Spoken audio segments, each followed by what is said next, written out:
Hi guys, this is Dave Bennett. It's October 13th, 2015, and I want to point out that the ALC tool is doing great. You have to have it hosted on a hosting account that's on a dedicated server. It does not work on a shared server. It doesn't work on an add-on domain. It has to be an account hosted either on our dedicated server or another dedicated server. It's got to be a host monster dedicated server, that's all. Okay, and then it works. And so here's the point I want to make. You can send a lot of messages out and you can get a hit rate of around 15% using it. Some of you guys have dialed it in for better percentage response. You're better on the whole wildcard setup for the Fields Volume app. Okay. Other than that, though, it just delivers like nuts. You can have it deliver constantly. It's just however you want to set it up. You can run those things out whenever you feel like it. So it's a great marketing tool. Now, the point I want to make is this. Marketing can be pretty fickle. A lot of the people, those who are hitting it are hitting it. Those who are not are saying, hey, Dave, how do I improve my message? So I just want to throw out some quick, useful tips to help you really organize your thoughts when it comes to marketing. Some people go, all I want to do is make money. Well, okay, that's the end game. We got to get the message to hit home. So once we get our website right, we've said what we want to say, and we've got our offer on there, and it makes sense, and we know that some people are going to react positively to it. Some percentage of the guys that we go contacting are going to like what they see. Now, we've got to reach out to all of them with a good message. Now, it's that message part, right? So trying to cut through the thick of it, you don't want to come across like part of their spam. And so the first thing you have to do is try to dial in that message. Some guys are just going full bore at the baseline and saying, hi, we can create a great website for you, no matter who you are. Okay. Well, that's a good starting point. It's a great way to warm up. And in some cases, you might nail that message down. Okay. But let's get a little more refined because marketing can be pretty fickle. And I just want to make sure you guys are clear on how to dial in. All right. So first thing you might do is say, well, let me choose an industry and aim my marketing message at them. Instead of saying best websites ever, let's say best dental websites ever, or best roofing websites ever, best internet opportunity websites ever. Instead of saying that, let's get even more specific. Best dental marketing, dental marketing approaches, dental marketing tips, anything like that. What do you need in the subject line to get people to open the body of the message? Okay, you need to get them to click on the subject line. So that's either need, greed, curiosity, or fear. Okay, your pitch should specifically be one of those.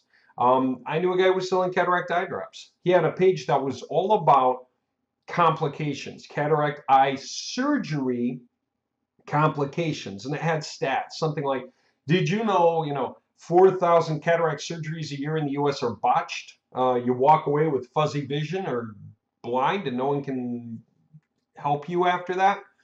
You don't want to lose your sight, so use the eye drops. And then they'd have 40 pages of clinical trust. So what did he do? He went specifically after Google AdWords for people who were already a little nervous and looking up cataract surgery complications, right? And then he said, since you're looking it up, let me scare you with that and then tell you why our solution is oh so much better.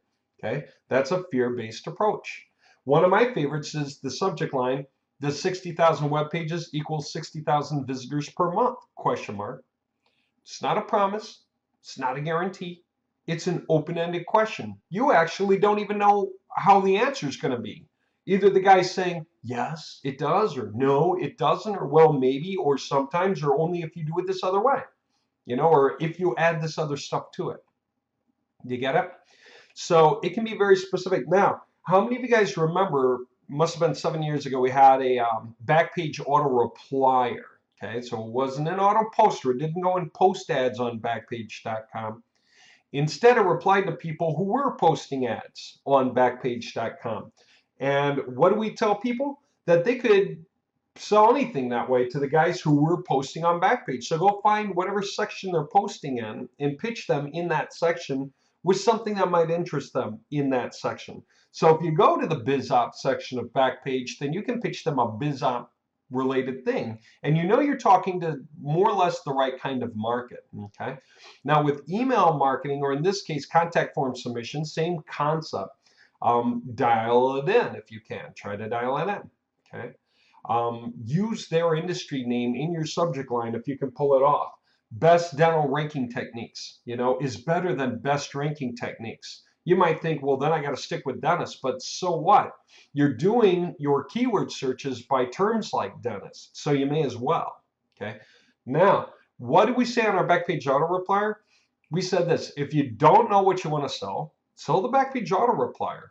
People said, okay, that's a good idea. What should I say? All right, well, here's actually, we had one specific for that purpose, that exacting purpose. We were contacting people. We could tell people what category to go to, biz ops, and what to say. And so we said this. You're going to ask this in the reply to the backpage poster.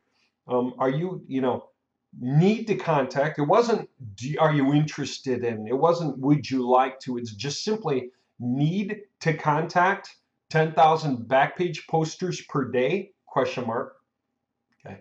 Very different than need to contact 10,000 backpage posters, which almost sounds like there's a very select group of specifically 10,000 backpage posters. Chances are good you don't need to contact 9,000 of them. So that would throw you off. But need to contact 10,000 backpage posters per day. Oh, that caught my attention. Okay. Need to, that's a need, greed, curiosity, or fear, right? Need based and also greed based. Sure, 10,000 backpage posters per day is a big number. So need to contact 10,000 backpage posters per day is a really good pitch. Okay. Now, when you open it, what did it say? First, I'd say this, and I always say this: repeat the subject line at the top of the mail you open, or the body of the message you open. Why? Because when people click on the subject line, they get this moment where the screen flashes before their eyes, everything kind of goes bright and stuff, things change, a page changes, you get a moment of disconnect. The brain doesn't really exactly remember where it is. And so you want to recollect, you want that instant recall effect. And so by literally repeating the subject line again, just inside the body of the mail or the body of the message, you bring them back. It's like going, hey, where'd you go? I'm right here. Got me? Okay, let's continue. So subject line could be need to contact 10,000 backpage posters a day. And then if you open it, starts off again with the same question, just to give you that subconscious sense of, yes, you are in the right place, and what you are about to read is based on this subject line that caught your attention. Need to contact 10,000 backpage posters a day. By the way, don't say, do you need to? Why? You're wasting words in a subject line. The first words in the subject line are far more important than the last words in the subject line. Why? Because not everyone gets the same width to see all the words. So your first words had better be the most important ones. Okay? Because if people can only read the first 4 words, they would read, do you need to? That's not interesting. I may as well delete it. It already looks like spam. It doesn't say dental first. I'd start with dental marketing : or something like that. And don't go dental MKG : or something like that, because that backfires. It makes you look amateurish instead of professional. Find some other way to do it. Dental leads, roofing leads, plumber leads, whatever it is you want to do. Biz op leads, whatever it is you want to do. Go ahead and write. Okay, next point I want to make is this. Need to contact 10,000 backpage posters per day. And you open it, it says need to contact 10,000 backpage posters per day. Then it starts in, right? And what did we say? We said need to contact 10,000 backpage posters per day, because that's exactly what my computer is doing for me right now. I'm not home. I'm out playing racquetball with my kids. Want to find out how this works, or find out more here, actually, : I didn't even say want to find out how it works. I just said find out more here, : and then the link. Okay. And that worked. It worked big time. Now, every time I hand it to other people, I said, use this, it'll work. And it did, because it was a proven marketing message. It worked. Okay. Use it in the same place for the same kind of people, you get the same kind of result. And they did. Okay. It was a great idea. And people came pouring in. It was a great way to build a group. And everyone got to split the money. Now, somewhere along the way, someone got a hold of me and said, hey, Dave, it's not working for me. I said, what do you mean it's not working for you? He goes, well, I'm just not getting any response. I said, all right. I said, did you stick your email address into your list every so often? Put up your own backpage post and make sure your URL is in there somewhere every so often. Make sure you're getting some of them. That way you can make sure your computer's doing its job. It's actually delivering. And he came back and said, yeah, it's delivering all right. So it's not my computer and it's not them. It's delivering. He goes, I'm still not getting anywhere. I said, all right, are you going through the biz ops section or some other section where maybe people are saying, offering their garage sales? Because they're not listening, right? That's a different people in a different mood. And the response they're expecting is wholly different. And your response would turn them off. He goes, no, it's the biz ops section where people are trying to sell their own thing, but they're getting frustrated because they're not making a lot of money. So they're paying more attention to the incoming mails to see what else might be a better seller because they figure everything they receive is selling better than their thing, right? Because I don't know why they're having bad luck. He said, so that's happening. I'm sending it to the right people. It's the right message. I said, are you sure you got your link right? Maybe you got your link wrong. When they click the link, they're going, it's a broken page. He goes, no, check the link. It's all right. Finally, I came back around to it. After going back and forth, in emails with this guy, just double checking with him, I finally came back and said, look, are you sure you didn't change the message at all? He said, well, and there it was, right? He goes, well, okay, you have kids. I don't. So instead of saying, I'm not on my computer right now, I'm out playing racquetball with my kids, or I'm out teaching my kids how to play racquetball, which is pretty much what I say. He goes, I'm out playing golf. I said, there it is. I even ran it past some other guys just to prove the point. It was a good bit of training. I'm out playing golf. All of a sudden, the guy's greedy. He's self-interested. He's not doing anything socially responsible with anyone else. He's not teaching anyone anything with his newfound freedom. He's just out playing golf because, why not? Screw you, right? Way different impact emotionally than I'm out teaching my kids how to play racquetball. I'm out teaching my kids how to play racquetball. I don't care if you're not married with kids. Use something socially responsible. I'm out helping my friends do something, that means I have more freedom, I have more money, or I have both, right? So marketing messages can be pretty finicky. Now, I brought all that up to make this next little bit of point that I think is really, really important. As you're putting this stuff out, okay, think about the differences. What are we doing? We're segregating our groups by PR. PR0, PR1, PR2, 3, 4, and then we go 5 and up, right? That's 5 through 9. Anything PR9, that's PageRank, Google PageRank, right? PR9, that's Google. Wikipedia is PR8 or 9, right? Yahoo, Bing, these guys are PR9, PR8.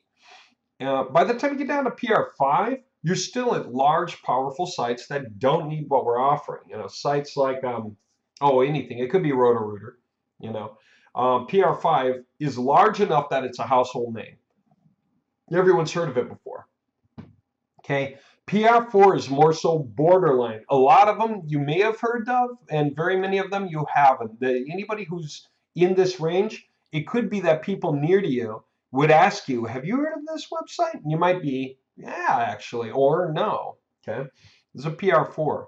Okay, PR0, that means the guy just got going, or he's a newbie. He's either a newbie or it's a brand new site. Whatever the case, this guy's just gotten started, okay? So what's the point? Think about how your messaging would be in these categories. First of all, picture them. This guy does not know what he's doing with a website online. He's probably suspicious of everyone and everything. He's probably never imagined how to make money online, okay? Doesn't even know if he's getting sales from online or offline, okay? That's a PR0. He probably has very little money. When I say he, I'm sorry if I'm being sexist, I'm not, right? He or she.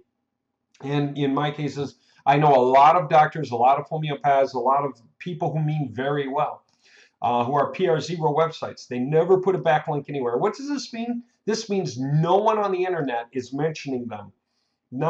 I don't mean Google. Okay, they're indexed on Google. That doesn't count. They're indexed on Bing. That doesn't count.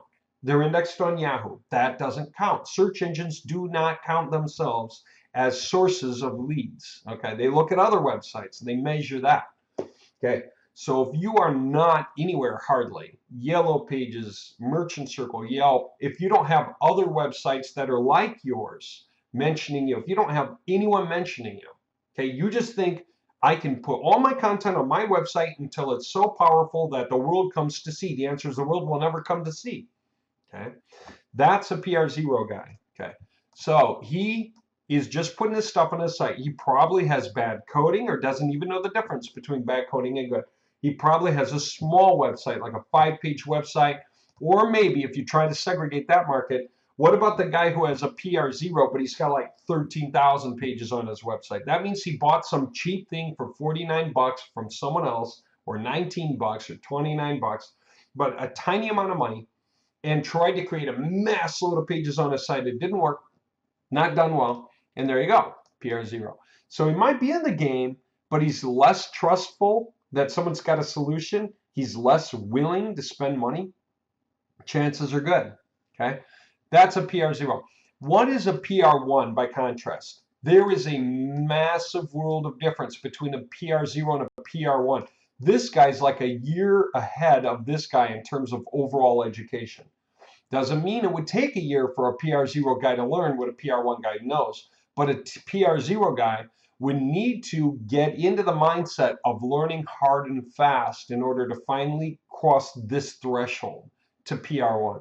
Now, to get into the PR1 range, that means a few things. One, you understand the value of link juice from other sites, whether you're creating those other sites yourself or you're getting quality backlinks from other sites, or you're spending money to get yourself in citations listings.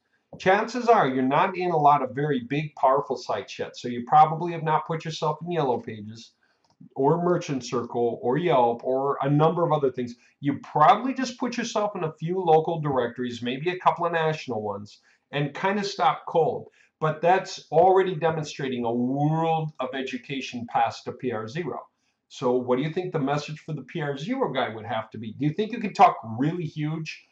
Get 10 websites, all with 1,000 pages, all pitching you to a PR0 site where you're saying it'll cost you 2,500 bucks. No, that guy's not listening. Okay, he's like, over my dead body. I don't know enough to be able to pull that off. So you're not going to expect much out of that. Okay, if you're talking to a PR0, you're saying this: hi, your website stinks. This is a much better one. We guarantee you a return and improvement, etc. Okay, that's about it. It's about as far as you can get with that message, and you try to keep that cheap. Now, he can get going, and you can help boost him here with his package, whatever he bought or she bought. And in so doing, they can accelerate. And by then, now they understand that you got them from here to here, and they're listening as you start talking about how to get to here. Okay, big deal. 0 to 1, 10 or 12 times the effort. 1 to 2, 10 or 12 times the effort of a PR1. PR2, right? A PR3 is 10 to 12 times the effort of a PR2. A PR4 is 10 to 12 times the effort of a PR3. See, it's like the Richter scale. It's logarithmically upward trending. Okay.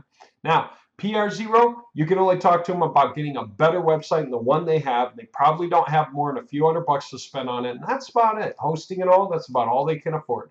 PR1, they're in the game, they're listening. You can talk to them about expanding from getting from a 17-page website to a 1,000-page website. They could be listening.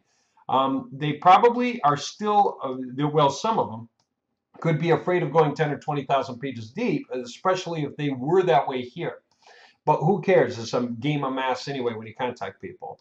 All I'm saying is PR0s tend to think small still, and you have to help them get a little ground covered before they can think bigger. A PR1 has gotten far enough into the game to think somewhat bigger, and you can talk to them about bigger, not massive, but bigger. A PR2, this guy's way in the game. By now, what's happening? A PR0 is making no sales, most likely. A PR1 is probably making an occasional sale here and there, and they understand that they grew. A PR2 is somebody who's risen to a point where they started pushing it because they understood what happened to them at PR1, and they really want a lot more, and so they're putting some time and effort into it.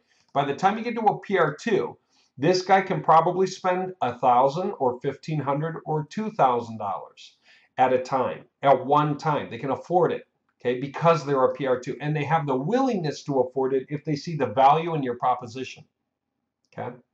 By the time you get to a PR3, you are talking to guys who are in the game. They are making money They're already talking to partners. They're thinking about bigger things or doing more. And you can talk to them about multi-site purchases and backlinking themselves and buying 10 to 25 sites at a time and so on. Okay. And that's the point. By the time you get to a PR4 guy, you're talking to a guy who's really in the game and you're offering the next thing he can do in parallel to whatever he does now, the next thing she can do in parallel to whatever she does now. So whatever it is to make them large, they probably have franchisees, massive downline, and uh, they use techniques to, or some methods to cover all those people, to make it possible for all those people to get ground covered. And even if it's not a lot of people, then they're getting PR4 through a lot of websites. Okay, and you can do that. If you set up tons of sites, you can develop your own clout. You can develop your own PR. You can really make yourself large. What's the best way to do it? The answer is to mix, right? Make a lot of web pages times a bunch of websites and get some regular backlinks to some of these websites on major sites like Yellow Pages if you can. Okay. By the way, just as a reminder, for those of you who are internet opportunists, all you are affiliates for clickbank stuff, Google will rank you better if one, you have your own site, not a repetitive link, but your own site. Okay, you can use your site to promote the repeating link, right? Your site can warm people up and recommend that they buy that, click here. And then that takes them to the place where they can go buy it. And you already warmed them up and you already used some images to get them hot. So by the time they get there, they recognize they're in the right place anyway. This is where I buy it. Okay. And you can create a ton of websites wrapped around that with 1,000 pages each. And you can make yourself absolutely massive in the process. You can outrank the original program owner. And one of the best ways to do it, this is the point I want to make, even if you're an affiliate for ClickBank and you specifically say on your site, authorized resellers, something like that, what do? You use your address on purpose for Google Map, and so you can put yourself in the Yellow Pages with your address. What's your address? Probably your home address. Literally the address of you at home. Okay. Is there any law against that? No. As a matter of fact, how easy is it to make that real? Well, if you submit yourself to Google My Business, Google will send you a postcard. They do it all the time, all over the nation, all over the world. And people get their postcards, look up the code, go do their thing, send in the information or call the number and phone verify. And guess what? Guess what? You just told Google, yes, my little house in the middle of this neighborhood runs a business from here. And now that you know it's real and I'm actually here, rank me better. Why does Google want to know addresses? Anyone not know? Because Google doesn't know which information on the internet is still real, is still current. And one of the best ways they can get a clue is by figuring out if all the different places that specify the company is using the same address or the most updated address. So if I have stuff all over the internet and I got stuff that's old, it's losing value because it's old. Who knows if I still promote it?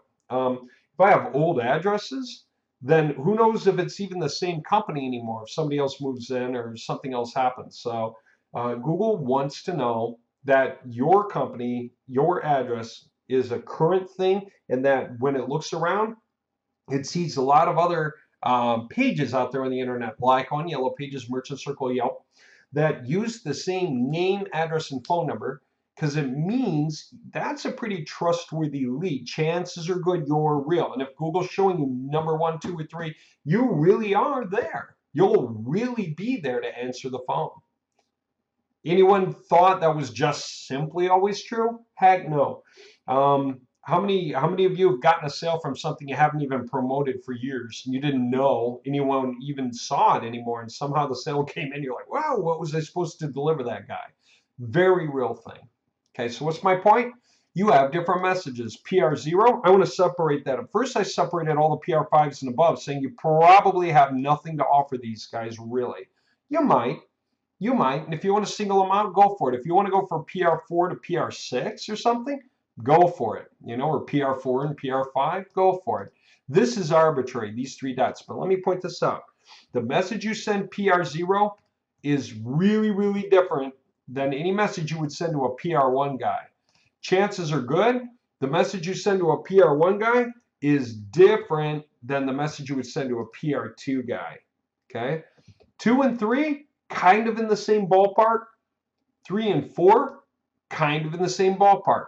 So at that point, it's just a question of whether you would probably separate a message here or here or both. All right.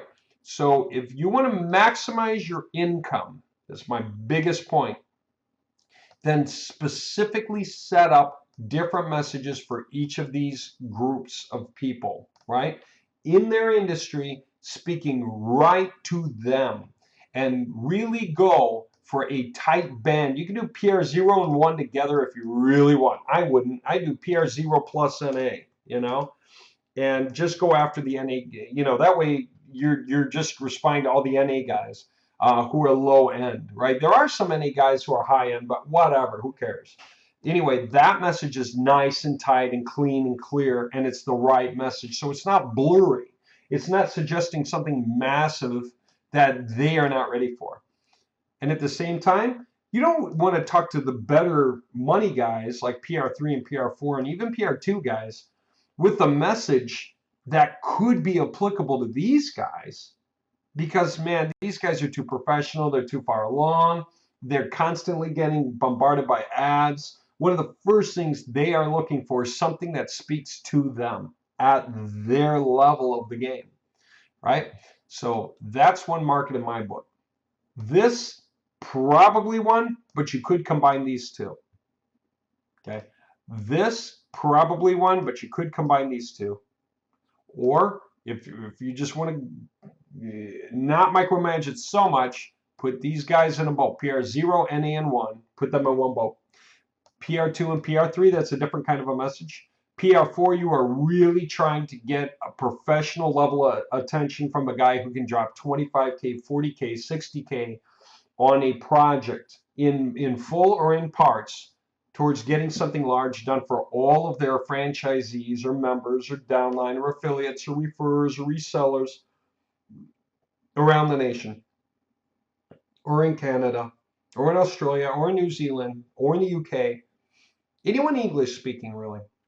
All right, as you dial in your messages and specifically separate your groups by tightening up your page rank markers, then you're going to have better hit rates than you would have gotten otherwise. So I hope I gave you some really good advice on how to get that message to hit home. Biggest thing is be critical. Always read your message and think, what is it not saying properly? Read other guys' messages. I used to tell people, go sign up for Safe List so that you get bummed and set it up with a bulk mailbox so you get bombarded by spam from guys who are trying their hardest. Go and look at all those subject lines and try not to click on any of them. Just skim read down through them lightly and don't let yourself stop and actually click on any of them. But what you're really looking for are those few in there that see something in a way you never thought of before and they make you want to click on it. And you're like, oh, you've got to click to read it. Because then the question is, can you borrow, can you adapt or adopt from that subject line for what you're offering? Is there a way you can use that trigger, whatever it was, need, greed, curiosity, or fear, whatever the trigger was, however it was said, to benefit you on your own marketing messages? All right, there you go. That's pitch on better delivery, better marketing pitches, whether it's the ALC tool or any other kind of method you use, whether it's mass marketing by email, whether it's going to forums and posting, no matter what it is. That's just some basic information. People used to ask, what's the most important part? The subject line, the body of the mail, or the web page? The answer, the subject line. Because if they don't click that, nothing you said on the body of the page matters. If they don't click the subject line, nothing on the body matters, and therefore nothing on the website matters either, as far as that goes. By the way, the more you do this, the more people are going to come to your websites from Google Chrome, the more Google's going to recognize that, the higher your rank's going to go. And everyone, try to have an address attached to your website. Really, try, okay? Intentionally, and go out of your way to put an address there anyway. Just do it, okay? That way Google can say, yeah, you're real, you're really here. You know, even if it's a PO box, just go set one up and go get the postcard from there, fill it out and send it in so Google knows it's real. Okay, something, somehow, somewhere, make that happen. All right, and that's good. Other chats about other things you can do for marketing, get to fall into different topics. That's all I wanted to cover today. Separating your groups and marketing to them separately, just so you're clear on the notion that these guys are never going to respond to a message for these guys usually. They're never going to respond to a message for these. We're never going to respond. We're never going to. I think you get the point.